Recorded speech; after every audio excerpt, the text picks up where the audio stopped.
Hello, everyone, and welcome to the debut of the Magpies Nest podcast, the only podcast in existence. Today, I'm here with a very special guest, Mr. Gruntington.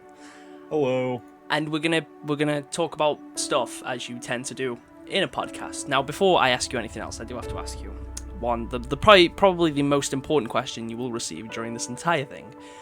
Which Halo game is your favorite, and why? Okay. Oh, geez. So we're jumping right into it. Would you be straight? Oh, I love Halo 3 ODST personally. Got to be my favorite Halo game. ODST is your favorite?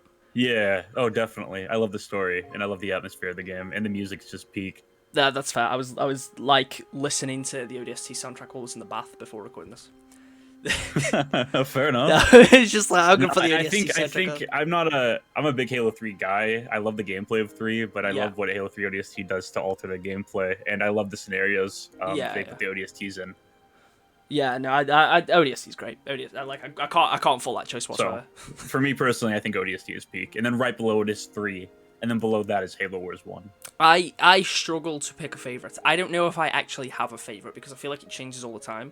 Now it usually sort of ties between 2 and 3 because I prefer 2's gameplay overall and I prefer 2's story. But at the same time, I actually prefer playing through Halo 3's campaign. Even though I prefer 2's story, I prefer playing through Halo 3's campaign.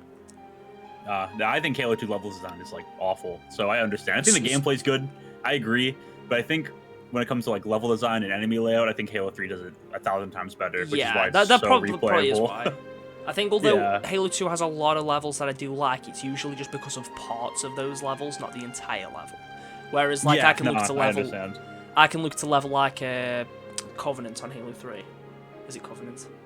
You're talking about Peak. I mean, that is the best mission. It is the best mission, but it's like, it's good throughout. It's not just where it's like, oh, this moment was good. It's the entire thing. And I feel that's the case with a lot of the Halo 3 levels. I think the only bad mission is like Cortana. Yeah, I hate playing just Cortana. Because of how slow the intro is, but I feel like it's the second you get to the section with the Arbiter with the flamethrower, it kind of levels itself out. Yeah, well, it's crazy because I usually play through on co-op. It's like, so I only recently sort of realized when you play Halo 3, if you're playing it single player, the Arbiter comes in to help you, which was like, holy, that's such a cool detail because like I've never had that happen because I always played on co-op. So it's like it was only like probably like a couple of years ago where I played through them all again for like the build up for Infinite. And then I played through like Halo 3 and I was like, wait, the Arbiter's here to help? What? I don't recall this ever happening. Oh. Yeah, I really wanted to do a sit down before Infinite. I just didn't have the time, but I had planned it all out and everything. Geez. Well, I played through all of them and I thought, okay, I'm not going to replay Halo 5 because I did not enjoy Halo 5's campaign. But then I did replay Halo 5 and I actually have like a newfound appreciation for that game's campaign. I really enjoyed it.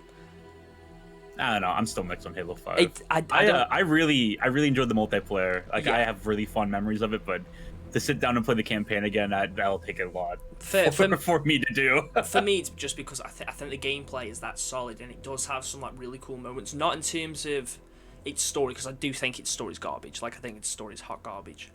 But it has some amazing sort of like memorable scenes. I mean, like I love when you finally meet up with the Arbiter and he's reintroduced, and find the Hydra was really cool. Is it the Hydra or the Kraken? Is it the Kraken? Oh yeah, that's fair. I think all the Sing Helios sections, like the battle on Sing Helios, is pretty cool. You have to push forward with the Mantis. Yeah. Like stuff like that's pretty cool. But those are just sections. Yeah. And I think the overall story in 5 is just not for me. To be fair, I think my favorite level is either one of the San Helios ones, or I love the one. I was about to say the one is Chief, but like, I mean, there's only 3. There's only 3 levels where you play Chief. Is it Requiem? The one where you really like the jungle area? I wouldn't remember. It's the one where you're on like a weird jungle planet. That's probably like my favorite level. Oh, okay, I know what you're talking about. Yeah, I don't remember the names of any of the real missions. I know the scenarios though. I know what you're talking about. That's like right before the first Warden fight. Yeah, because the first Warden fight I think is Locke. I think it's the second Warden fight. Because you have to go through. Because you're going to meet up with Cortana or whatever. Yeah, you have the Phaeton section on that level. Yeah, that's my favorite level. It's not Requiem. It's not called Requiem. That's the one from Halo 4. The one with all the jump pads. Yes. What are you talking about? Yeah, I gotcha. Okay. Yeah, my 2 favorite personal missions from 5, I guess, if we're talking about 5.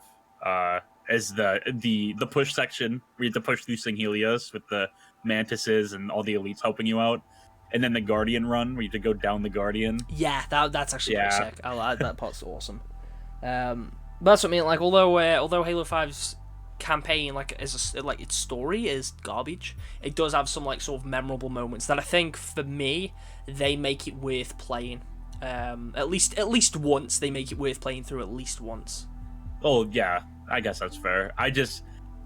When I think about Halo 5 story, yeah, no, it's story like just especially after 4, because you play 4 and you're like, oh wow, this is like peak. Deep. This is like deep, right? Good writing, and then you move on to 5, and it's like a complete 180. Yeah, that's my whole thing with those two.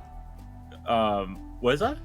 I was saying, like, you play through both of them, and then you play 5, and you're like, was this even made by the same company? This game feels completely different. Well, it's so weird because I think Halo 4 has the exact opposite issue of 5, where the multiplayer is not my favorite. Yeah. But you play the single player, and the single player, outside of some enemy encounters, is overall like a pretty good experience. Yeah. I mean, I am mixed on 4's multiplayer. I think it does a lot of things that I dislike, but overall I think the core gameplay is enjoyable enough for me. Granted, now I kind of hate it to have to grind in ranked Halo 4 and Master Chief Collection, so now I never really want to touch it, but Big Team Battle in Halo 4 is awesome. I was going to say, I love Big Team Battle. I like the new game modes they added. Yeah. That I'd like to see come back for Infinite, like Dominion. Yeah, Dominion. Dominion. One of my favorite Halo modes. I love how Warzone was essentially just an evolution of Dominion. Moving on. I think we've spoken.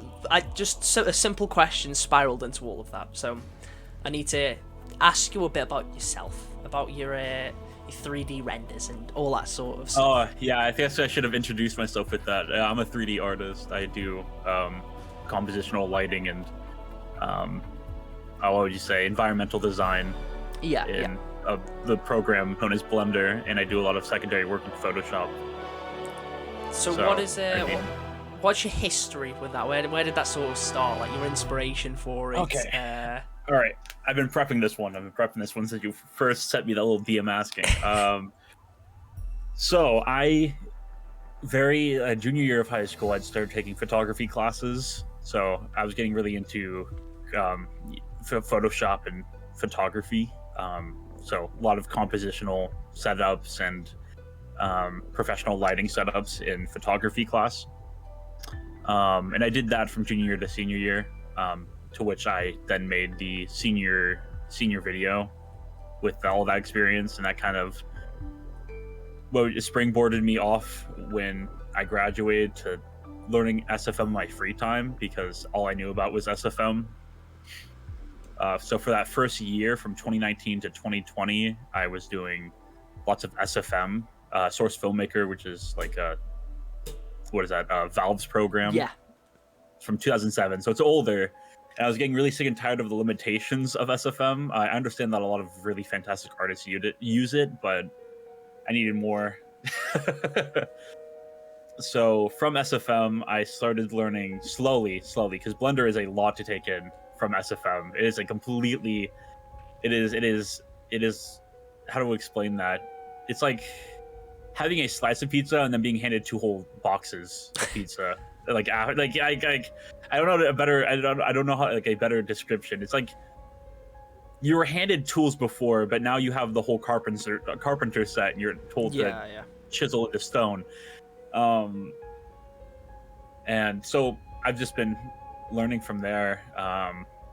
I still find myself a novice at it, but I've just been learning since 2019 how to do 3D. So these past 3 years, through especially COVID time, giving me more than enough time to gain experience and talk to people and make connections in the Halo community while I'm doing it. So yeah, I mean, not the craziest story, just kind of COVID gave me something to do.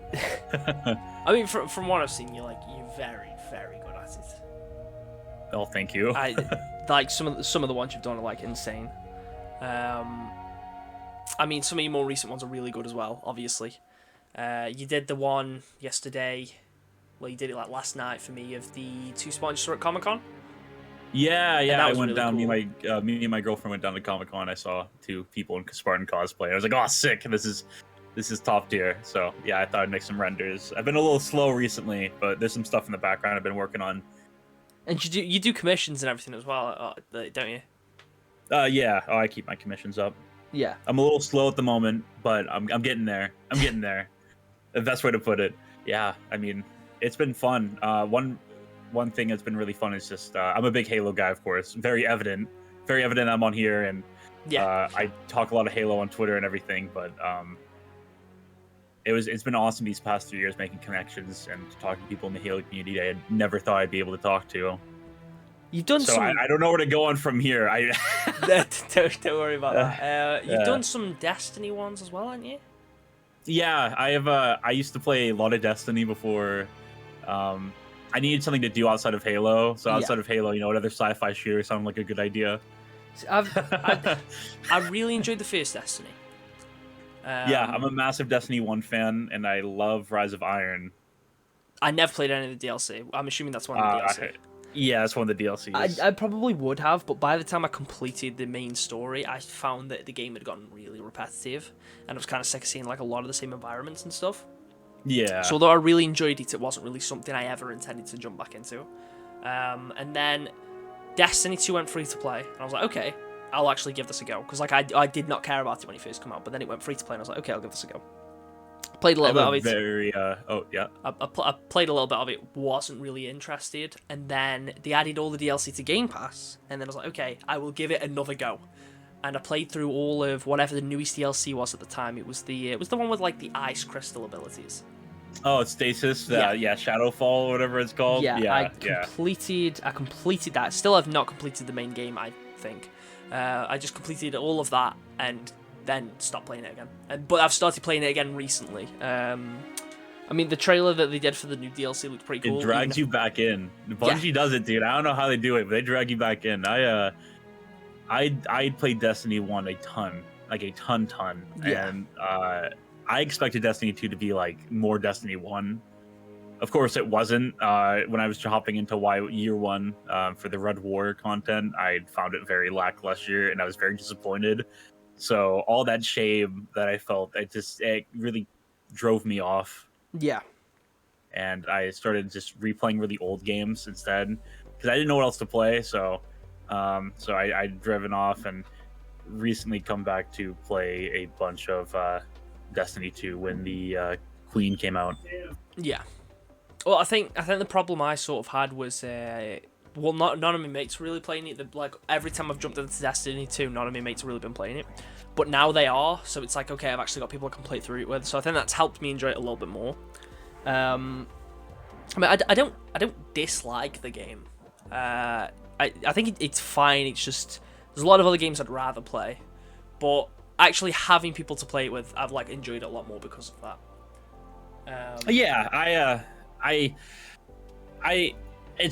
I'm in this weird middle ground where I have people I play it with a lot, but at the same time, I find myself just sitting in solo doing PvE. Yeah, I've still been like playing on my own. I would never touch the PvP again on that game. I hate the PvP on Destiny. I do PvP for the for the drop set. Yeah. You can get like the new coding right now. As of right now, I don't know what the date is. 8/27/2022. Yeah. It's really cool. So I do PvP grind for that, but I know I know one of my mates wants me to try Gambit, but wait until we've got like a full until all 4 of us are on. Is Gambit bad? I play it. I enjoy it, but everyone tells me it's bad, so I just tell everybody I'm sorry. Well, I'll find out soon. But I have no intention of ever jumping into the PvP. The most recent. Destiny, I guess we're gonna. I got this though. The pirate stuff going on. Have you played any of the pirate stuff? I haven't Is the levels for it? I haven't really done any pirate levels.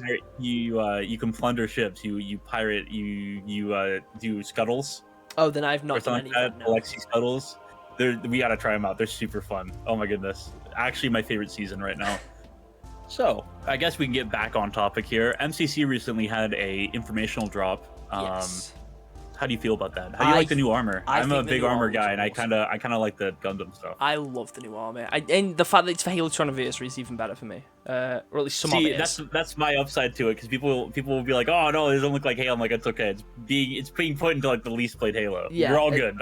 Trust me. It is funny that they're adding all this new armor. They're adding content to a game that has like nothing to do on it. It has like, although Halo 2 Anniversary is one of my favorite ones to play. I think it is so fun. I would have loved if they did it. I like Halo 2 Anniversary's Infection. Yeah, it's Infection is my favorite version of Infection. Yeah, I don't really play anything outside of that for H2A, but I play a lot of H2A Infection. I think it's a lot of fun. I think Big Team Battle on it is fun, but there's 2 maps. It's Blood Gulch and Relic. It's Blood Gulch with Hornet. Yeah. Although I do love the Halo 2 Anniversary version of it. Like, I think it's what's it called? Blood? Is it Blood? It's Blood something. I know what you're talking about, the Halo 2 Blood Gulch. Yeah, it's got a completely different name. Yeah. That's every division of the map does, but that's my favorite version of Blood Gulch. Like, there's so many things I love about Halo 2 Anniversary. I think it's like the most underrated game in Master Chief Collection. I don't know. I wouldn't say underrated. I don't like a lot of it. I don't like all of it. I don't like that. There's some design decisions I just okay. I feel like every time I do like. Go on. Oh yeah, no, you go first. I was just gonna say, every time I play multiplayer on there, it's always just Forge maps, and the Forge maps always look so boring. I hate the Forge maps on H2A. They're so boring. See, I'm like that with Reach. Same thing applies. I am a massive Reach hater. Outside the aesthetics and the bits of the story, I try my best to never touch Reach. Yeah, no, 100% agree. I love Reach's campaign, and I think its custom games are fun. Like, you've got your stuff like your Fat Kid and your Get Out of My House, which can be fun. But its multiplayer, it's like normal multiplayer, is my least favorite. I think Reach probably is my least favorite Halo to play. Which might get me crucified. Finally, no, I agree. I think Invasion is cool, and that's about it. Yeah, Invasion's cool, but it's so unbalanced. I love how, like, I start off with, like, if I'm playing as an elite, it's like, oh yeah, your plasma repeater, well, the enemy team has magnums. That whole era of Halo in terms of gameplay, like Halo 4, Halo Reach, I'm just not a big fan of. Or I tend to stray away from it personally. Yeah. I don't know. I'm a big Infinite 3 guy. I like the gameplay of 3 and Infinite a lot, but when it comes to Reach and 4, the way they play are just not my cup of tea. Yeah. Well, I prefer 4 over Reach. Like, the thing is, a lot of people sort of blame 343 for, obviously, all the decisions that 4 made, which makes sense. But I feel like 343 wouldn't have made a lot of those decisions had Bungie not already set the groundworks in Reach. Like, the loadout system, Bungie introduced, you just couldn't customize your loadouts. So 343, if anything, just expanded upon something Bungie introduced. No, that's what I've always felt that way. I think Halo 4 is just an expansion on Reach with some art style changes. I don't think Halo 4 would have had a loadout system had Reach not already introduced it. No, I agree. I think 4 is an expansion on Reach. Yeah. It feels like a lot of the time it's like, okay, but then they changed the art style, and I mean, give that as you will. I'm very mixed on all that. do you think had they stuck to a more classic art style, just think Halo 4 would have been much better received? Again, I'm mixed on it. I don't think art style was the biggest detractor in Halo 4. I think it was a major reason why a lot of people got turned off by it, but I think even if it was a classic art style, a lot of the gameplay changes suiting to Reach, because Reach was already dropping players off. Yeah. I mean, this is my base take. There's gonna be people telling me I'm wrong, and it's all good. I'll live. Reach was already a massive dropping off point for a lot of people. Yeah. And 4 just did what Reach already was doing and just expanded on it, and so it was going to expectively drop more people off. Well, it's like, I mean, Halo 3 sold like 14 million, then Reach was 9 million, which is significantly less, and Halo 4 sold almost exactly the same as Reach. Yeah. So, like, I don't know. People say like, oh, it was Halo 4's fault, but it wasn't. Hey, if you enjoy those games, I'm not dissing on you. That's all I'm saying. Just me personally. Well, it's like there's things that I like about both of them. I don't hate either of them. But if I was forced to only play one Halo game for the rest of my life, neither of those two would be my pick. Yeah, no, same. speaking of like with 343 and Halo and the sales and dropping off point, I had someone come into my stream chat the other week, and I find this really funny because like he just refused to believe me. So we know that Halo Infinite has had over 20 million players because 343 confirmed that. And really, was it 20 million or 10 million? I feel it was 20 million. It was 20. Yeah. It was 20 million at peak. Yeah. Like in December. Yeah. Which, you know, considering it's free to play, it's not just on Xbox. It's on the Xbox One. It's on the Series X. It's on the Series S. It's on PC, on both Steam and the Xbox. The Xbox app. 20 million is a pretty expected amount. Like, I am not surprised that that's how many players it got. But this guy come into me chat. And he was like, "Oh well, Halo 3 is the most played one." I was like, "Well, actually, that isn't true. Infinite is, which you know isn't surprising."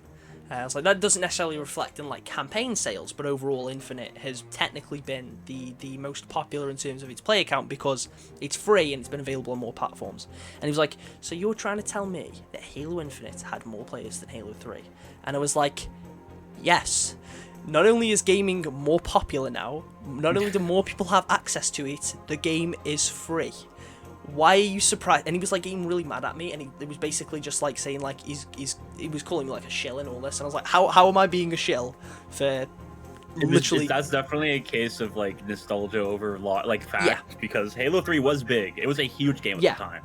Like considering what Halo Infinite is now at 20 million seems like nothing. Yeah. Where when Halo 3 came out, 15 million was huge. Exactly. So it's like. So I get where he's coming from an emotional level, like because it was a big game. It was huge. It was a massive game, but it definitely does not even get close to scaling to what Halo Infinite has in terms of player numbers at that time.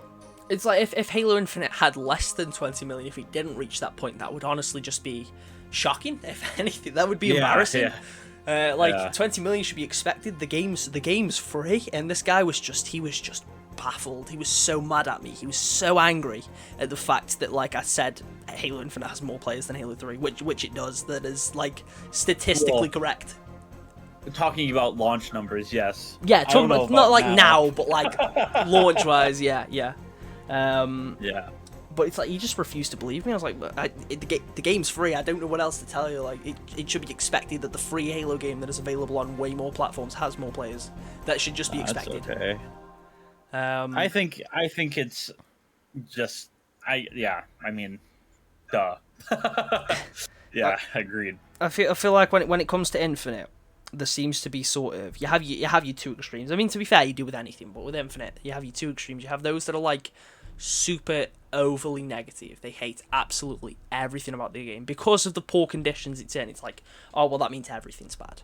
Like, you have the people like, oh, it looks bad graphically, the gameplay isn't fun, the story's garbage, basically everything to do with the game they'll just say is bad. And then you have the group that are overly positive, where they will just defend everything. It's like there's no middle ground conversation. I see it all the time. Yeah, it's like so annoying. you'll have like the last drop pod, which added obviously cross-skull visors, cool. Visors, yeah. And the helmet attachments, and obviously a lot of people, myself included, were like, "Hey, we're kind of disappointed in the helmet attachments because it feels like there isn't really enough. Like some that should clearly be cross-compatible. Like there's the hemlock attachment for the Volant helmet, which is just a big camera thing on the side. That should be on every helmet. There's no reason for it to not be." And I know someone was telling me about how in the Halo Discord they were talking about essentially the same thing, and a bunch of people got really mad at them. And it's like, oh well, this is a really big deal for 343, and it's like all this sort of stuff. It's like, bro, stop defending the $1 million company, the $1 billion company, because they do not care. They do not care. The way I see it, right? Like, I think it's impressive that they did it. They finally are getting to a point where they're like, hey, we're doing cross-core stuff. Like, good job. Yeah. But there's no reason to not criticize them. Like like when cross-visor stuff comes out, I'm like, oh cool. Finally, like, good job, guys. You finally did it. The bare minimum. Like, I will go on Twitter and I'll be like, hey, that's, like, great. Good job. But I also agree that is it, in fact, the bare minimum. And praise them for what they're doing, praise them for what is right. Like, they're doing the right thing by pushing towards cross-core. Yeah, exactly. But it's very evident that this is still the bare minimum. And they need to show that they can do more before they deserve, like, communal, like actual, like, hey, you guys are doing good. Yeah, because I think it's unfair to just criticize, like, to complain about everything they do. Criticizing is fine, but, like, just complaining every single time 343 does something, it's like you're just being so overdramatic. They don't care either. 343 just do not care. Like when people are just like, "Oh God, you guys suck." To be fair, I openly know that the 343 employees rightfully don't look at certain forums and people in the community for things, and I understand why. It's like you have the people that whenever Sketch posts or Uni posts, they just like, he could just be posting about like, I had a pretty good sandwich today, and someone will comment like, "Are you gonna fix Halo Infinite yet?" And it's like, bro, he's just the community verbally manager. Harassing creator like devs and stuff. Like, bro, please. He's not even the community. He's just the community manager. He's not even he's not even the one developing stuff. Aiming a gun to the messenger and forcing him to do things that he can't do. It's wild. I find that so hilarious. It's like, every now and again I'll go to the Halo Twitter. I'm like, can you guys please bring back daily bundles? Because it's not exactly like I have like a 343 employee hotline where I can just call anyone from 343. So yeah, sometimes I'll make that comment. I think there's a solid middle ground between like, hey, this is an actual criticism and I wish you guys would read this, versus like, hey, you guys suck. Yeah. Devs, you're the worst devs. I don't get it. You guys are the laziest dev team, and this is what you should do because I know what is right for the game. Like that kind of stuff. I had a comment on one of my videos that was literally saying like, I hope everyone at 343 burns in hell. Yeah, I was like, it's scarily like common to see, and I don't get why. I was just reading it. I was like, I'm not even responding to that. That is just so delusional. Because, like, everyone will just imply that 343 as a whole is just terrible, which is not the case. If you look at Infinite, there's clearly some really talented people. Gameplay-wise, that game's phenomenal. The art style, like, the weapon design. Infinite annoyingly hits this perfect mark where the gameplay and the design is, like, right there. Yeah. But then there's everything around it just needs to be touched up and worked on. Like, it's so annoying. Like, it is right there in my eyes to being, like, that next step for Halo in terms of like being an evolution of 3, which is what it wants to be, and it's very evident that it's right there. I mean, gameplay is like perfect, but it's dealing with issues like desync, and it just needs to figure itself out. And if it wants to take its time, me personally, take its time. I'll be back. I'll play other games. It's all good. Yeah, I'm still gonna come back to it either way. It's like, I still firmly believe that given time, Halo Infinite could become the best Halo game. But I think it will take a lot of time to get there. I get the argument that it lost its chance to grow a massive player base at launch. And it's very evident that it very clearly could have, and it decided to drop the bag when it was right there. Yeah. But there is still a future. It's a free-to-play title. The one upside to a free-to-play title, you can come back to it at any time and download it for free. It doesn't cost you a penny. Yeah, a lot of people just don't download it out of spite, of course, just being petty, and that's just to be what it is. But like me personally, I will come back when it is ready to be played. I love the armor in the game. Oh, I love just sometimes I just boot the game up and I just go through and change my spawn again and then just quit. I love how the armor looks in that game. It's phenomenal. It has some of my when I did like a top 5 helmet list, and I had to try and not just make the list all Infinite ones because the Infinite ones are just amazing. Like there's some I wouldn't mind. I think it's Gen 2, which is the stuff from Halo 5 and 4 coming back. As long as it was like curated. My main issue with Halo 5 and 4's armor, which I tweet about time to time, is that it was what's the word or what's the phrase? Something over something. Quantity over quality. Yeah. So there's like some quality. There's of course quality armor and gear that should be ported over. Like I love what Blue Team wears and what Osiris wear. And and it would fit in Infinite. Just throw the textures over them and like the updated texture pool, and it looks fine. Like Gen 2 can pre-exist with Gen 3 stuff. I don't see why it wouldn't. But I also think that Gen 2 as a whole was definitely a hey, we need to get microtransactions out. Let's make as much as we can, and none of it really looks on par as it should. And then every helmet also has like 4 different versions where it's like, here's the same helmet but with a new pattern. I don't dislike that. I think that was fine. I think there's a smart way they could have done that. Like have a pattern pool or something. I would have preferred it if it's like when you unlock that helmet, maybe you sort of unlock you can then unlock those other variants by completing certain activities rather than okay, cool, I packed this helmet. Oh great, I packed this helmet again. Well, oh, that's awesome. That's the fault of Halo 5's UI just being a mess. They could have literally just done the default helmet, and then there's a tab on the side that says patterns, and then there's all 4 of them, and that's smart little lists. Yeah. There's more they could have done for that. But I like the idea of patterns. I think that's something that could have been expanded upon and could be expanded on for Infinite. Yeah, I'd like to see them do that in Infinite. Sort of have like a separate tab, like you've got your attachments, and then have one where it's like a pattern. Yeah.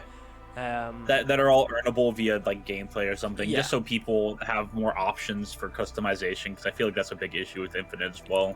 Yeah. Like the customization for Infinite is one of those things where it's like it's in a place where I love it, but at the same time it needs so much to improve.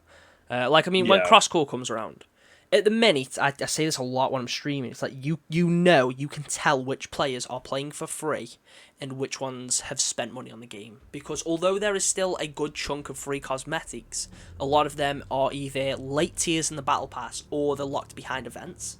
So they're like limited time. So a lot of the armor I see is very much event based. Yeah, so you can sort of look at someone and think, okay, they've got these shoulders, they've got this coating, they've got this helmet. They have not spent a penny on this game, which is, I'm not saying that's like a bad thing, but it's easily identifiable. And I think it's because, like, although there's a good quantity of armor in the game, a lot of the free stuff is there isn't as much free stuff, obviously. So it's super easy to recognise. Now, I think when Cross-Core comes out, I mean, we know we're not getting Fracture stuff Cross-Core straight away, but, like, players that have played for free, if you've just unlocked, if you just have the default Mark 7 armour, and you've unlocked Rick Shasser on the Season 2 Battle Pass, you've already got 2 different helmets there. And then if you've played through, like, events, and you've unlocked some of the free helmets, well, you're going to have much more options, and I think, like, at that point... Oh, I whacked my microphone there. At that point, players are going to have a lot more options, and spawns are going to start to look much more diverse. And to be fair, the game is getting to a point where, like, players don't look the same all the time. But I've gone to a point where I haven't seen duplicates in a long while. It's been like a month since I've seen dupes of like the same, like the specific like builds being the exact same. I'm past that point like a month ago, but I get what you're saying. More so, I think I see a lot of people use the same coating, like, you know, the Rick Shasser, the black and red one, the gunmetal, whatever it's called. You see a lot of people use that for the Rick Shasser core. Like, you see a lot of people use the same coatings. Whenever I see someone that's still just using the default armor, they usually have the Platinum Anniversary coating. It's like, you see a lot of the same coatings. Anniversary stuff, yikes. Yeah, there's a lot of people that still use the Platinum Anniversary coating. When it comes to coatings, I will always be a massive advocate for having the community make coatings. Yeah. Because no one in the community is ever going to be happy or content with what the company makes. Yeah, it's dead funny. So I made a video where I was talking about some of the new esports ones they've got coming out. And someone commented like, why can't 343 just make a plain shiny black armor coating without any of these details? The person that made these deserves to be fired. And I was like, to be fair, mate, I'm pretty sure all the esports ones are designed by the teams. These are supposed to represent the esports teams, hence the reason they are colours that match those teams. Yeah, that I know of. Their designers work on the weapon skins and stuff. They send them over to the company to get worked on. So it's like people are getting like really mad at that. It's like 343 aren't the ones that designed this. This is designed by the esports team. At least as far as I'm aware. There are some coatings where I'm like, bro, what are you doing back there? They did the one. There are some coding designs. I'm like, you had it. You almost had it. Like you were right there, 343. It's for me. It's like how so many of them just include these random extra colors that feel unnecessary. There was the one that came with the big, the big Honor Guard UNSC shoulder pads with the big eagles on. Yeah. That coating is nice, but then it has these little green details which just feel so out of place. And it's like, could you have not just made it the purple and black colour with like the gold on the shoulders and stuff? Did you really need to include these little green details that just feel out of place? Or they did the one that was released for 100 credits. It's the only one they've released on its own for 100 credits. And it looks like it's like wearing like washing up gloves, or where it's dipped its hand in, like Cheetos. The Cheeto hands? Yeah, the Cheeto hands ones. Yeah, Cheeto hands. Okay, yeah. Like, I look at that and I'm like, this could have been a good coating. It could have been. But then it just wasn't. Yeah, A lot of those as well. I think a lot of people don't know this. The Creative Assembly works a lot on the codings and the multiplayer shop stuff. Oh, do they? Yeah. If you go on ArtStation, you can look it up. Some of their designers worked on a lot of the multiplayer pieces. Like the cat ears were made down in Creative Assembly. Oh, well, that's pretty cool. Texas studio, yeah. So it's not all just 343. I mean, yeah, no, I know it's not all 343. Companies working on these, but I also have to look at these codings and I go, yeah, where do you think who come up with this? Some Spartan was looking at this and going, yeah, that's what I want. I want Cheeto hands, and I want Husky purple, like Huskies. That's a Seattle team. It's a football team in Seattle, which is what that one coding was very clearly designed off of. I don't have any issues with those coatings existing. Some of the more sort of weird and wacky ones, I have no issue with them existing. I don't know where UNSC green is yet. Exactly. I haven't seen a fully black coating yet. There's no fully black one. There's no default white coating. They have action figures of a default white coating, and it does not exist. Where's my Halo CE salmon coating 343? I mean, it's like, when it comes to this sort of full black one, you do technically have like a bunch of different grey ones. Some are really dark and stuff. Like you have Shadow Sorrel, which is the closest to a full black one. Well, I'm curious on what they're gonna do for the Xbox Game Pass armor coating. Yeah, at one point we're gonna hit a point where we're getting that, and I'm curious if they're gonna do. They've ran out. They're gonna run out of past tense coatings eventually. Yeah. Well, there was an Xbox coating that never released. That was all black. Powered Dreams one that was like supposed to be like the Series X one. Yeah, I think that's what it's called. Is it called Powered Dreams? Dreams there was an all black coating that was for the for Xbox owners that just never came out. Well, it looked a lot like Shadow Sorrel but more dirty, and I'm assuming that was supposed. Well, people were saying like it was either going to be for owning a Series X and S, or it was going to be a Game Pass Ultimate one. It's like, I find it crazy. I have the Halo Infinite Series X. Part of me is still disappointed that they never did an in-game cosmetic with it. Because I'm shocked. There's no exclusive items if you own the. Oh, it's the controller that has the exclusive item. It does, yeah. Yeah, you got the weapon charm if you had the Elite controller. Still, you're flexing on me that you have the Xbox. It was an unintentional flex, I swear. But like, part of me is disappointed. Like the color scheme of the Xbox, like this sort of black and gold. I would have liked if they did that as an armor coating. Have an armor coating that represents the console. I feel like that would have been like a really good idea, and they never did anything like that, which like still surprises me, because I thought they would have done something, because they did for Halo 4. Did you get Fotis if you brought the Halo 4 Xbox? Oh, I don't remember. That was such a... Well, no, you got DLC for getting the special edition, which came with the Xbox. Yeah. It's something like that. But like Halo Infinite came automatically installed on the Xbox, but you don't get anything with it. Like you wouldn't even technically get Zeta Sky. I brought a physical edition of the game as well, only because I wanted to own it physically. But that's how I got Zeta Sky. Yeah, that's how I did that too. I got off Best Buy and they never gave me my receipt, and I can't get my receipt now, and so I can't get Zeta Sky. Oh my But I pre-ordered the game, and I even contacted their company, and they said they could get me the code, and they never did. Wow. I had that. It's all happen. Good. I'm never gonna wear Zeta Sky. I don't use Zeta Sky. It's just, I do use the pre-order bonus emblem I got though. I think it's the Chosen one. That's the only thing I use from the pre-order bonus, because I got the Zeta Sky Commando and I got the Zeta Sky armor coating. I'm not really that bothered about the armor coating, and I like the Commando, but I have better ones. But the Commando is the only one you could get over here, because there was only one place in the UK that even did a pre-order bonus.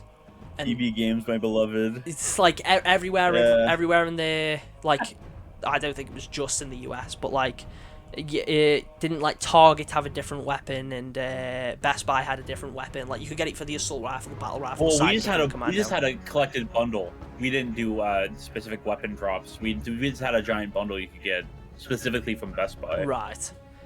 Well, I know 343 and Microsoft never did an official special edition, but there was places. Walmart had the really awful special edition. Yeah. Where it had a signed thank you note from Chris Lee before he got fired. Wow. I remember that. I pre-ordered that and I was really excited, and I looked at the contents of it and I was like, why would anyone buy this? So I canceled my pre-order and I just pre-ordered the normal game. I remember that. I think there was one in Australia that was like, it came in this pretty cool sort of unique box, and it came with like a few you got like obviously the Zeta Sky stuff, and then you got a few sort of physical items. Yeah, but it was like a keychain, and you got the energy sword light or whatever. Yeah, we got nothing like that over here. It was just if I pre-ordered the game, I got Zeta Sky and a t-shirt, which is literally just a plain white t-shirt with the Halo Infinite title in like sort of like over on like the right side or whatever. And it was only you could only get it in one size, and it's a large. You couldn't even choose the size of the shirt. I don't think. Like it's insane that like that was it. Funnily enough, for Comic-Con this year, they had those like loot box things. They have those boxes at like randomizer crates. Yeah. And one of them was Halo themed, so I got it. It's like, oh yeah, Halo's cool. And it was essentially all the content from the collector's edition. Oh my god. Well, because I was like too young to where I didn't have the money to buy any of the special editions or any of the prior games come out. So I was like, okay, I can't wait for Halo Infinite to announce their special edition, because it's the first one that I can actually afford. I can buy this with myself with the money I earn. And then we didn't get one, and I was like, I'm on the verge of tears. I was so angry. I mean, I was worried they weren't going to do a special edition console, so it's like I was going to get a Series X. I saved up money for a Series X, and then they delayed Halo Infinite, and it's like, okay, I'm going to instead spend this money on upgrading my PC. See, I was at work when they announced the Xbox One, the Halo Infinite Xbox One, so I just lost. I didn't get a chance. I mean, I took a breath in while I was getting on my phone to see if I could get it, and by the time I took a breath out, it was already sold out. My god. But no, so like, because it was getting closer and closer to Halo Infinite sort of release, and I was like, I want a Series X for this game because I want to play it on Xbox. That's all I've always played. I want one. And it's like I was looking, me, my mum and my dad, we'd check Amazon and everywhere else every single day to be like, okay, are we going to get one? Are we going to get one? And then we managed to order one, and even though it wasn't due on that day, it actually arrived on my birthday, which was like, okay, that's nice. That's kind of cool. But that was just a normal Series X. And then in the same month, they announced the Halo one, and I was like, I have to get this. I don't know what I'm going to do about this other one yet, but that's not important. I have to get this Halo one, because that was what I was sort of holding out for in the first place. It was like, okay, they may not be doing a special edition, but I need the Halo console because I want to own a special edition Xbox. That's what I was holding out for. They hadn't announced one, and then they go and announce one. It's like, I need it. I can't not get it. So then obviously I did manage to order it, and then I basically, as soon as I got my Halo one, my brother has brought my other Series X off me because it was still pretty much brand new. Like that all worked out really well in the end. I got my special edition Halo console, and he didn't have to scavenge for a Series X on every other website. So I was like that with the Halo GPU. I really wanted that AMD Halo GPU. Yeah, so they only did it as a giveaway, didn't every single sweepstake I could get my little hands on. Yeah, I tried. I know is he Patman who won it? Oh yeah, okay, yeah. He won it, and then he's like, I saw he posted the other day. He was like, I've got to retire it because it just doesn't run Infinite as well as it should, and he switched back to it. I'm gonna have to contact him. I'll give him some money. It's like, hey man, can I buy that up? Yeah, I'll shoot him a DM. I've already talked to him before. He's cool. I'll be nice. Okay, I'll give you a render. Yeah. I'll give you a render if you give me a GPU. You like a $25 render for a $1,000 unique graphics card that you said you can't use. Just set up a deal. It's like I will render every single one of your thumbnails if you give me that GPU. But I wish I won it, but then it's like, I don't really play anything on my PC at the minute. My PC is either used for like really bad games on Steam or to edit and stream. That's all it's used for right now. I don't play. Oh, do you play casually on Xbox then, and you just have a PC as a side? Yeah. Man, I'm the opposite. I haven't touched my Xbox since like 2017. That's the year. Well, it's like my PC is fine, but it does not run games as well as my Xbox does. Like it's not bad. It's okay. It does what I need it to do, and it plays games like fine for the most part, but it's a little bit more limiting than my Xbox when it comes to games. So it's like I just use my PC for. I got like a mid-range work PC, like a work for Blender, of course. Yeah, like I have a 2070 in here. Right. That's my main I mean, it's not great anymore. I have friends who have 3090s. So I have a 1660 Super. So one of my good friends who works at Space Station Gaming, he has two 3090s in his PC. So oh, okay. Yeah. I could only imagine having two 3090s. Yeah, like I was at one point I was thinking, okay, I might upgrade my PC again, and then I sort of come to the conclusion it's like I don't really need to. It would be nice. Consoles are fine if you're just playing games. I use my PC for more than just games. Yeah, but I also like mouse and keyboard. So. I only really use it for video editing, and it edits all my videos completely fine. So it's like, do I even really need one? Yeah. It's like I can play. Before I got a Series X, I would stream Master Chief Collection. I would stream and play it, and I'd do it all through my PC. Until the game decided it didn't want to work anymore. But like it handled all of that completely fine, so it's like I don't really even need to upgrade it. Yeah. But yeah, no. So I just play on my Xbox. It's pretty much how I. Yeah, I used to do that all the time. I did it during the Halo 5 era, and then once everyone stopped playing Halo 5, I just moved to my PC to play Halo Wars 2. Oh, I remember. I used to play Halo 5 with all my high school mates. Yeah, we'd go on custom games every night. We'd play Warzone. This was like before I even had the Ethernet cable. We had Friday Night Halo every week, and then Friday Night Halo became Saturday Night Halo. So I'd be coming home from like school and just playing Halo all night. Except for Halo 5. Yeah. Except I went in school one day. Bear in mind we'd all played it the night before. I went in school the next day, and I was like, "Are we all on tonight, lads?" And they all sort of turned to me and they went, "Oh yeah, we uninstalled it." None of them mentioned it. They all mutually uninstalled the game, and not a single one of them mentioned it to me. And I was like, "But we were all on last night," and just none of them ever played it ever again. So that was cool. That was fun. High school last online 1,002 days ago. Sad. I remember we used to play Warzone all the time. I remember because I would play off my garbage Wi-Fi. There was this one time I was driving a Warthog, and the Scorpion was chasing us down. And I was like lagging, so the Scorpion would fire at me, and I would literally teleport out of the way of the shot. It would be like have you ever seen the Wreck-It Ralph movie? Yeah. You know, here the Vanellope that glitches everywhere. I was like that. I was literally dodging tank shots by lagging out, and I have no idea how that was even possible. It just kind of happened, and I was like, this is like the coolest thing ever. We used to do Scorpion slings, where you could slingshot the Scorpion cross map by driving it into the driver, like where the driver spawn is. You know how to do that? Yeah. Yeah, we used to sling him cross map during Warzone matches all the time.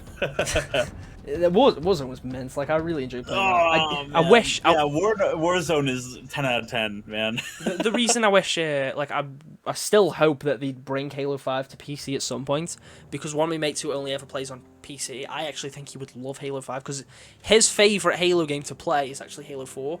He didn't really grow up playing them. I made him play Master Chief Collection with me, and his favorite one to play on there is Master Chief Collection. And he isn't massive on Infinite's gameplay, but I think he'd really enjoy Halo 5. Well, I think he'll like Halo Infinite once the community gets its little grubby hands on it and works on Forge. Yeah, well, he says he's going to work on some Forge stuff because he said that he thinks that looks really cool. And that probably will get him to play the game, because the thing we usually do when we go on MCC now is custom games. But Infinite is very limiting, so... Oh, I'm super excited for Infinite to have Invasion and stuff once the community can start working on that. Yeah. That was like the best part of Halo 5 when Forge came out. They started just making game modes that Infinite didn't have. Yeah. Or what Halo 5 didn't have. Yeah. I mean, same case either way, but... But I'm excited for Forge. I guess... Oh, I'm excited for Forge. I don't really care if it's game changing or not, or if no one uses it, or if it's a small subs. I'll be on. I'll be playing. Yeah. I'll be doing little game nights. Speaking of Forge, I guess that's it. That's a good segue. Are we segueing into the leaks? The leaks. Nice. Some of the more recent ones. That was an extremely awesome and epic segue. I mean, true. I feel like Forge has been spoken about enough now, where people have got a pretty good understanding that Forge and Infinite is going to be just absolutely phenomenal. I have no. I find it to be a game changer just for the future of Halo, because now every Halo game needs to have whatever Halo comes out in like 9 years needs to be at the same level as Infinite's Forge. Yeah. And this is literally like a game creator. Yeah, like it is insane with all the scripting and that sort of crap. Game creator. I remember when Forge was leaked during the flight, and essentially a lot of the stuff that people were doing, it was just showing off how like, oh well, you can script weapons to have the properties of other weapons. Here's the assault rifle firing skewer shots, and that was like that was the extent of what was leaked. And it was like, okay, that seems cool. There's gonna be scripting. I imagine it's gonna be very basic. Someone made like, and then they got to the point where like people were making like physic guns, like grav guns. Yeah, and it's like, oh, oh. Here's a custom ability that basically lets you just summon a ghost in at your feet. Here's a script that automatically flips the mongoose to make race maps even better. It's like, oh, okay. Here's a script for an airstrike. What? Oh yeah, oh, that's right. That was I love it, especially now since people have gotten more time, because they essentially just never closed the flight that was supposed to be closed for co-op. Yeah. It's like, I'll just keep it up. Yeah, they did that intentionally as well. They were like, okay, people are enjoying Forge. We are literally getting free advertising here. This is free marketing. So we'll just... More recently, they found out that 343 enabled access to transfer your flight stuff, your flight Forge maps into prefabs, and you could throw them into normal Infinite offline mode. Oh, okay. That's very sneaky of 343. So people have been able to load up Guardian and stuff in normal Halo Infinite. So people can save it now then, yeah. Yeah. That's good. Save their projects. Have you seen the Mario Kart that recently got popped up on Twitter? That looks sick. I've not seen that. Oh man, you gotta look it up. They added like bananas, so it's a banana crate and you drop it behind you, and then they have blue shells, which are a bunch of green objects in the shape of a shell. Oh yeah. That you fling forward. Oh, I have just seen the reflection one. That is very shiny. That is very shiny. Yeah, I don't know. That reflection map seems like a blockout. It's very smooth and shiny. Yeah. That just like, I mean, do we even know if ray tracing is still happening for Halo Infinite? What was that? Sorry. Do we even know if ray tracing is still happening for Halo Infinite? I don't know. I don't use it, so I don't really. I hope so. I would very much like that to happen. Yeah. Because I think, like, although the game already looks good, I saw someone modded it, and it looked really good. It didn't look like your GTA ray tracing. They implemented ray tracing via whatever it's called, that one app. Something like that. It didn't look as garbage as like when people do like ray tracing on GTA, and it's just like everything is wet. Like it actually just looks really nice. Puddles everywhere. Yeah. So I hope if they finally end up launching it, like it just looks good, because that give me a good reason to go back through the campaign. I just think it's very low priority compared to it's nothing huge. It's just one of them where it's like it makes the game look nice. A lot of people that are sort of complaining about the lighting and the graphical stuff, I feel like ray tracing would sort of solve some of that, not entirely, but I think it would help. But who knows? That's a bit off topic with the leaks though. I haven't touched ray tracing at all, so I don't know much about it. But I do know that a Falcon got leaked. So yeah, the Falcon. I covered that, and I covered a few of the leaked weapons. Well, I'm assuming that won't be, because like right now, looking at Infinite's maps, that does not fit into any of the current maps. Like, no, it's definitely built for Tatanka. Yeah. Tatanka? Yeah, whatever it's called. Because Battle Royale. That would not work on any of Infinite's current baked-in battle maps. It just no. would not work. Well, same with the abilities. A lot of the abilities seem purpose-focused for the Battle Royale mode. Yeah. But obviously there was a few weapons that were leaked. The one that I'm probably more excited for at the minute is the SMG. Yeah, I don't know how I feel about those yet, because a lot of those are just like Halo 5. Yeah, a lot of them seem like placeholders. I know that the SMG has new audio. Yeah, so which is why I think like confirmed. That's actually. But it doesn't. Yeah, with the not having a placeholder model and it coming out of the same pool as the Prometheans, which are very clearly just Halo 5 assets that were just left over. Yeah, it's like, I'm very unsure at the moment. They could be Halo 5. That's the same model, man.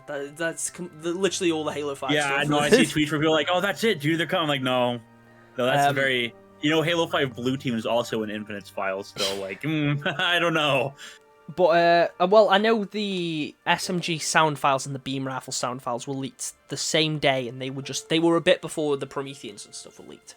Or at least before. Well, yeah, no, the SMG is definitely using a new audio asset. Like it's a new sound. I really hope. Like, to be fair, I would like it if they brought the SMG back. If I don't want it to be the Halo 5 version. Although the Halo 5 version is my favourite to use, I'm mixed on it. Well, I'd want it to be unique. I want it to have widespread. Yeah. Where, you know what I'm saying? Like, that's like its issue. It has widespread. Have the AR be medium to close range, and then have the SAW just be... I don't know what you do with the SAW past that point if they brought it back. Well, the SAW would, like... I mean, the SAW's... If it's a power weapon, it's just going to be, here's the AR and SMG mixed into one weapon. I guess it just has to be a mini chain gun, like a mini Vulcan, like the Vulcan the Warthog uses. Well, that's what... Or does it... What is it called? The Plasma Liquidator that was also leaked. That just has like the plasma. That's just got a placeholder model. Raised plasma.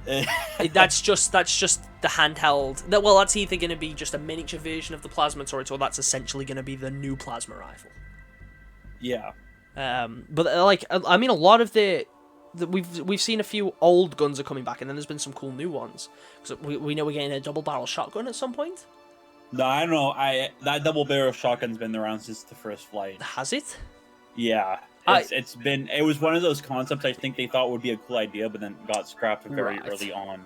Because I think that'd be kind of cool. Although it is one of them, like, where does that fit in? I'm all for sandbox with, chaos. Like the M80 shotgun kind of already filling in the role as a double barrel. Yeah. Yeah. It's like I am all for sort of sandbox chaos. The more weapons, the better for me. But a double barrel shotgun, although cool, does feel kind of pointless. But I think there was those two, and then there was the Lacerator was the shock weapon called.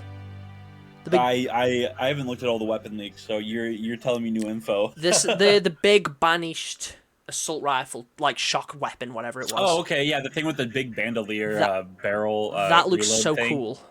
Yeah. That is one of the coolest looking guns. It reminds me a lot of the chain gun from Battlefront 2. The commando chain gun from the OG. Yeah. I'm assuming that would be a power weapon because, like, I feel like that. Yeah. With it being able to EMP vehicles, and I'm assuming it would cause a chain reaction if there's multiple players. Like, that would be insane. And I really hope that is a weapon that definitely comes to fruition and like actually gets added.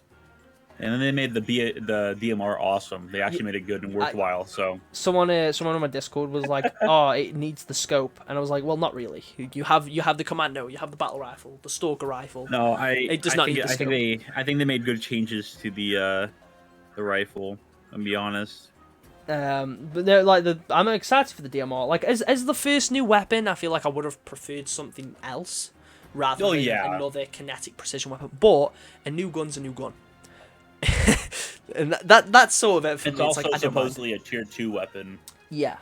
Like in the same vein as the shock rifle and like that. Like you can still get it on the wall. I think it still has kinetic ammo, but it's gonna be a rare drop. Yeah. Well, everyone thought it was gonna be a power weapon at first, didn't they? Because of the voice lines, like they call it in. But well, yeah, that's what I'm saying. So it's still a tier 2. Yeah. Like it's still gonna be a semi-powerful weapon, but it's in that mid-tier. But it's not. It's not sniper rocket launcher kind of power weapon. Like everyone was initially speculating it would be. Yeah.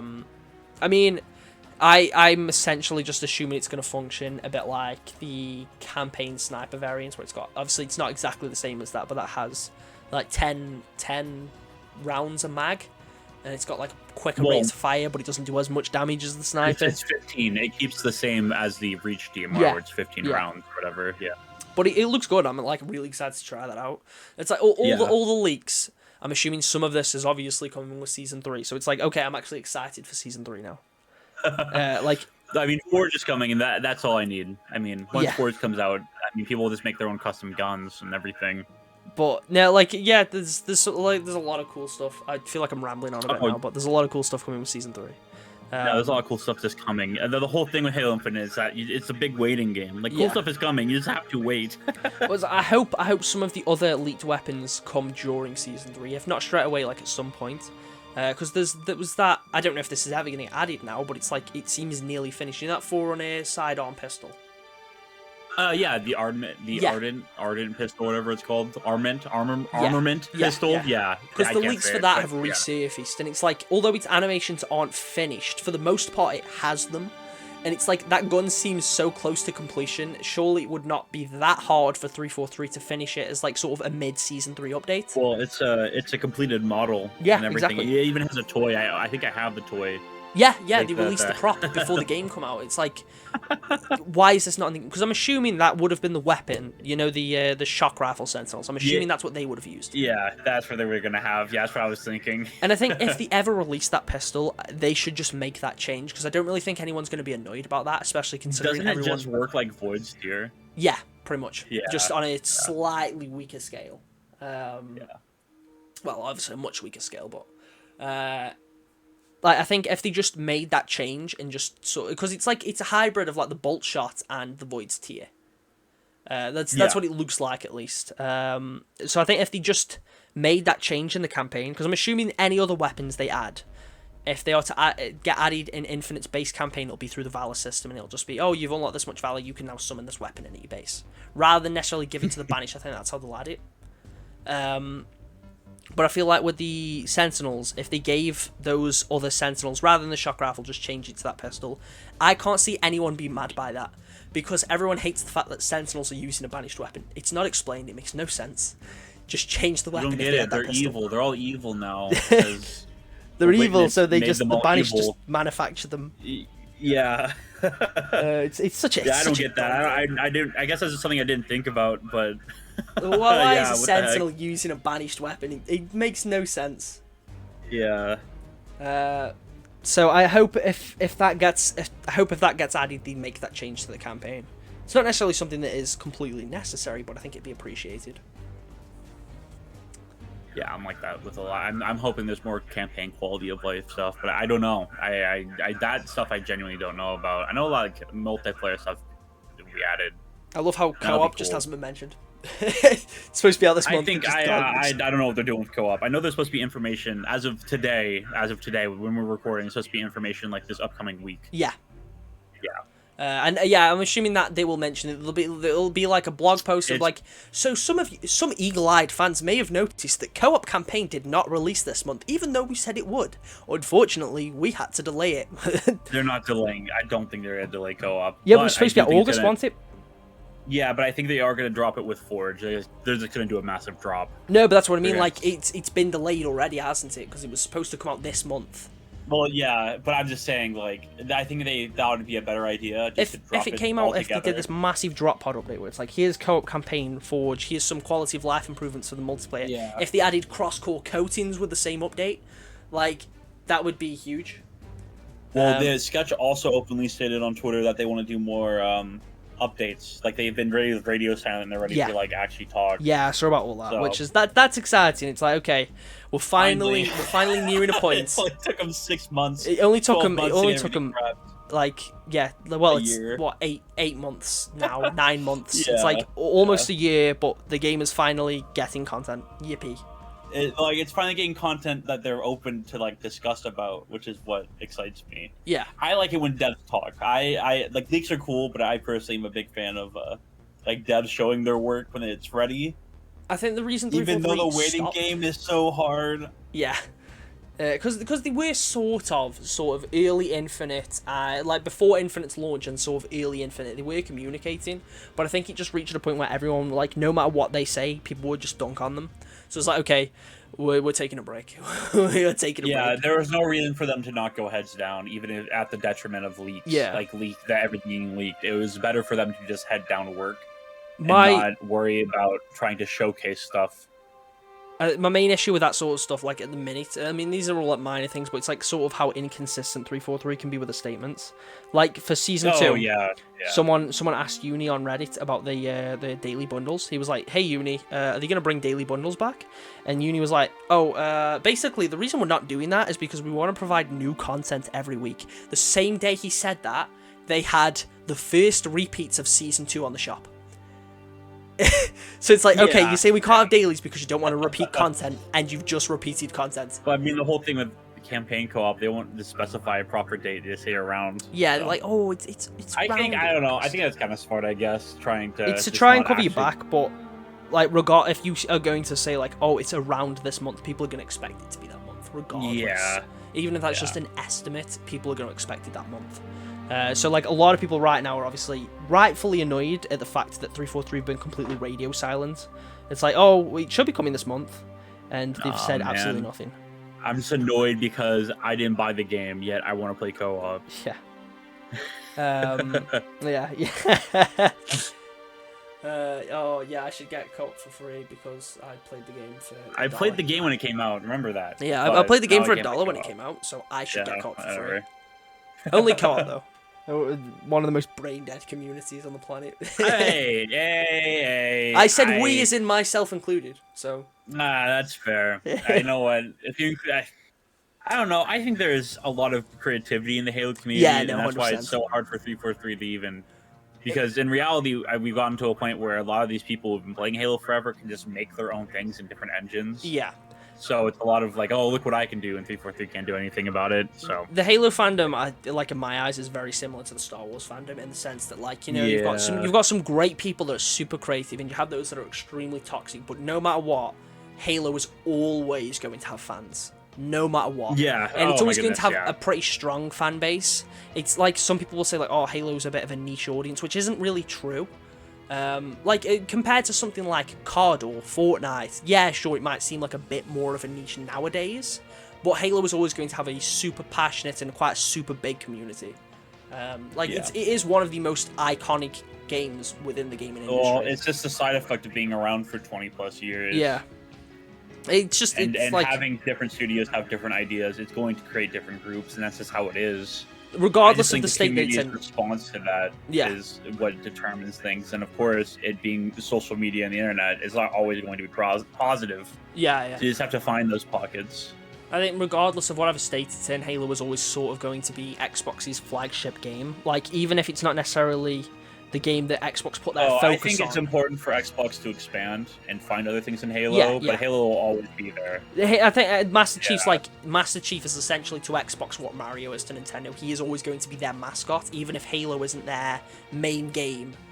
Master Chief is always even with Nintendo, they do other things. They have Breath of the Wild right now, and Kirby and Samus. And like they have all those other recognizable IPs and all those other big characters, but regardless of like all of that, Mario's still their mascot. And I think Master Chief is always going to be the same. I'm also in the mentality of I'm okay with Halo being smaller. Yeah. Like, even if it becomes a niche title in Xbox's catalog, like, I can live with that. I don't think Halo needs to always be a huge, massive game. As long as it's got enough players. Yeah, as long as there's still people playing BTB with a 20-second wait time, I'm fine personally. It doesn't need to be as big as Fortnite. Like, as long as it's just big enough for me to still find a match within I get people wanting to go back because Halo 3 was massive, and you know, like I get it, but I also see with the times and what Halo is as a game and and what it came out as, like it's okay that it's a niche title. It doesn't affect me, I guess. You can't really have a traditional Halo game and expect it to be as big as Fortnite is, or something like that. That simply won't happen. It's like you have a lot of these... Unless you get to that point where you need, like, they add crossover skins that are going to be big. Well, I hope they do. I hope they do.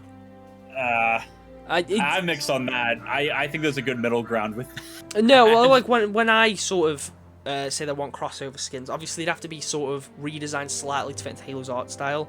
But, you know, like if they were to do a Doom Slayer set of armor, if they were to just sort of add Doom Guy's helmet, but redesign it slightly where it looks like a Halo helmet, or like redesign his armor just slightly enough where it still looks like Doom Guy, but it's like it fits into Halo. Or like we've got the Entrenched Core, which already looks very Fallout-esque. A Fallout crossover, which is already designed in a modular way, where it's like customizable.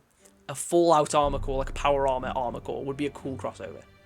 And they're other IPs that Microsoft own, so that wouldn't really be that hard to do. Yeah. We had Halo skins in Gears of War. Why is there not a Crimson Omen weapon charm? I mean, like, the Fracture event had some, like, Fallout and Doom-esque armor. Yeah, exactly. It was like Doom 3. Exactly. Yeah. So I think it depends on the crossovers. Like, just being smart with it. You're not going to be able to do like you're not going to be able to add Captain Price to Halo. That's not a realistic thing to happen. But they could do something like they could do a Mandalorian armor core as a crossover with Star Wars. And I think that could work depending on how they design it. Yeah. Which, stuff like that, you know, would be cool. It's just whether or not that would happen.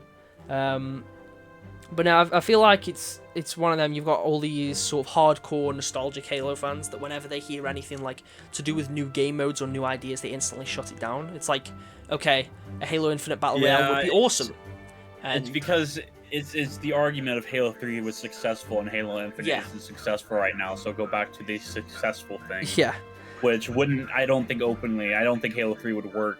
Halo 3 would not work today. Yeah, it would not. I mean, like, would not. Yeah, I don't know. Yeah. Not. It would still. I think it would still be popular, but not to the degree it was when it came out. No, I think it'd be infinite popular. I mean, that's just how it is. Yeah. But I find it crazy that like you have so many people that are against the idea of like a battle royale, which does Halo Infinite need a battle royale? Not necessarily, but would it be extremely beneficial? And do I believe it would be fun? Absolutely. Do I think like a lot of people, so obviously not necessarily mode, but with the cosmetics you have the cat ears and you have the bunny ears and stuff like that. Do I think they necessarily belong or don't belong in Halo? Well, I think that's sort of a bit subjective. But I personally just don't care. Yeah, I mean, exactly. Yeah. It's just multiplayer cosmetics that are locked behind a paywall anyway, so it's not like I'm ever going to use them or have them. I do not care. People try to compare it to Halo 5 armor, completely missing the point of Halo 5 armor and how it looks versus what Halo Infinite does with said wackier armor and gear and cosmetics and why it works in Infinite. The difference is like other games. The cat ears were extremely popular. They were extremely popular. I made a meme of that. I mean, they look good too. Like if you put them on a Spartan head and people are like, oh, it's disgusting. Like, what are you looking at? Yeah. I don't get it. Like, me personally, I think the cat ears, like, texture-wise and everything blends perfectly fine. I think they blend perfectly. I don't see an issue with them. Now, you could say something about the armor effects, but... Yeah, the bunny ears, that's a bit different. They are big and holographic and stuff. But, like... That stuff I can get argument... Like, I can see an argument against those. It's fine. I get that. But, like, when it comes to armor attachments, like, being a little wackier and, like, having, like, the flower and, the pendant, the flower pendant and stuff, like, that stuff works. Yeah. I don't see an issue with that. You just don't buy it if you don't want it. And if you're really going to complain that much about a flower pendant, I don't know how to help you. Like, I feel like the same people that complain about that, though, are also the same people that are like, why are you complaining about customization? It doesn't even affect the game. But then they'll see like the bunny ears and they're like, oh my god, 343 have killed Halo. Yeah. It's like, okay. I don't know. That stuff, I don't have an argument against that. Those people just, win and lose. I mean, that's just argument of conversation for you, I guess. I always find it funny as well, like, people, like, complain about some of the bright and colourful armour coatings, but when I'm in a match, regardless, like, the gold coatings, some people got mad about them. I mean, I was mad because of the price, but I wasn't mad at the cosmetics. And it's like, you had people that were like, oh, these don't belong in Halo. They're too bright and shiny and all this sort of stuff. And it's like, bro, when I'm fighting someone or fighting alongside someone, I do not care what color they are. I just care if they are good at the game or not. That is, when I'm in a match, that is all I am bothered about. Well, people get mad that they can't wear bright pink and bright white like they could in Halo Reach, and then they add those colors and then get angry that the colors are too different from what the rest of the stuff is in Halo. Like, whatever. Yeah, exactly. I don't know. That stuff doesn't bother me. The price bothers me. Yeah, the prices are ridiculous sometimes. I think they've been doing pretty good recently, but it's been my problem with recently. Although for the most part the price has been better, they've been super inconsistent. Yeah, inconsistency. I don't mind the cosmetic items though, and I don't mind the coatings. I just wish the coatings looked nicer. Yeah. But I don't think that the coatings are killing the game. Or no. Colors are the worst thing since sliced bread. I don't know. It is a bit of like, I think, an interesting sort of point of debate. Like, yes, I of course prefer picking my own colors in every prior Halo game. Yeah, but that's not gonna happen. It's not gonna happen. I've already taken a deep breath and I've already fully accepted that we're stuck with coatings. So, like the coating system overall is sort of it's grown on me a bit. Like, I don't fully despise it, and that's because a lot of the coatings look really nice. And it does allow 343 to do some things with the coatings that weren't possible with the colour system. The problem is how restrictive the coatings are in terms of like how many of them there is and how similar a lot of them are. It's like a lot of people still don't have their colours. And if those colours are in the game, chances are they got to pay for them. Yeah. My color scheme that I use in most Halo games is like black and green. The only way I can get a proper black and green coating that I actually like, there's only technically 2 that exist in the game, and one of them was with the Optic Season 1 bundle, and the other one is the Razer headset one. Not really getting either of those anytime soon. So I'm kind of screwed there. Or like I wouldn't mind using black and blue or white and green. Yeah, we know there's a white and green Optic one coming out, but that'll probably be a part of the kit. And there's no black and blue one that is the right sort of color scheme that I use either. So it's like I can't use my proper colors yet, which really annoys me. And I know a lot of people feel the same way. But in that same regard, there's a lot of coatings that I really like. I like the OPI one. I think that's super unique and really cool. Scorpion Punch, although that's a very basic one, that is a cool coating. Well, that's a reference to Mass Effect very clearly. I wouldn't know. I've never really played Mass Effect. I've never played it, but everyone was telling me it was a reference to Mass Effect. I was like, oh, cool. I know about the ones that like a reference to Gundam, even though I've never watched that or anything either. A lot of the coatings are, I mean, to that point, I mean, a lot of the coatings are references to stuff. Yeah. I mean, like a lot of the entirety of the Entrenched Core, every coating is a reference to something. Yeah. In the Entrenched Core. I know that for a fact. Yeah, no, like, I think, like, there's the one that's like a reference to Rocketeer, and one of the helmets is a reference to Rocketeer, like... yeah, well, there's like Warhammer World War One, like the checkered pattern is a very clear reference to checkered camo from World War One and Two, and of course the White Frost, which is a Russian camo, and the Warhammer stuff like the Night Witch and the Ultramarines, which are very obvious, like evident, from Warhammer. Yeah, like, I mean, a lot of them, like, they're really cool. Like, I like a lot of the coatings. Do I think the system is better than being able to pick my own colors? Yeah. No. do I think Destiny's shader system does it better? Yes. I have a following of people who use my renders as evidence that people should be able to select their own colors. I feel bad because they tag devs. I'm like, you probably shouldn't tag devs, but yeah. I think the community should get a hand in. But I think there's a way that 343 can sort of make slight improvements to the coating system to make it more user-friendly. Like, at the minute, all your chest pieces are always grey. Why not just let us apply a second coating to our chest piece that is like... Well, you should be able to press the Y button and it just applies the coating to the attachment piece. Like, I feel like in my brain that's so simple, but maybe there's something in design and game design that I just don't know. Like back-end UI. I know their UI coding is like genuinely awful. Yeah. So, but it would be cool if it let you apply a different coat so you didn't have to use the exact same one, like just on your chest piece or like on your helmet attachment, just so that way you can sort of have that secondary color. Like I could use Scorpion Punch and then use like, I don't know, like Cadet Orange on my chest to make my chest piece a different color. And I think something like that would be a good idea for 343 to sort of implement going forward, and then that way people can pick a second colour. But I guess the worry that they might have is, oh, well, people can essentially just create coatings that we want to make, but when most of them are identical to one another anyway, is that really even a problem? Well, there's 4 variations of grey, exactly. So you never know. I mean, you've got Cadet Orange, and I think 343 is going to be on the right track soon. Again, I have a lot of faith in them. I think more recent, I started to lose faith. The Hopium really started to dip. Yeah, the Hopium started to. I was filling up on Copium there for a bit. But I think a lot of these recent leaks, although yes, I prefer getting the news from an official source, a lot of these leaks have sort of helped me keep my faith in the game. Yeah, that's fair. Like, I was really always going to stick around. I'm a bit of a... I wouldn't have gone anywhere, regardless. I'm way too big of a Halo fan to back down on Infinite to be the end game for me, to write my tweet saying that I'm leaving Halo and Halo community. Whether I liked it or not, Halo is still my favourite franchise, and I still have spent an abundance on Halo merch that is littered all over my room, so it's like I've got no way of escaping it. I'm not going anywhere. Well, I am stuck here, and... I'm okay with that.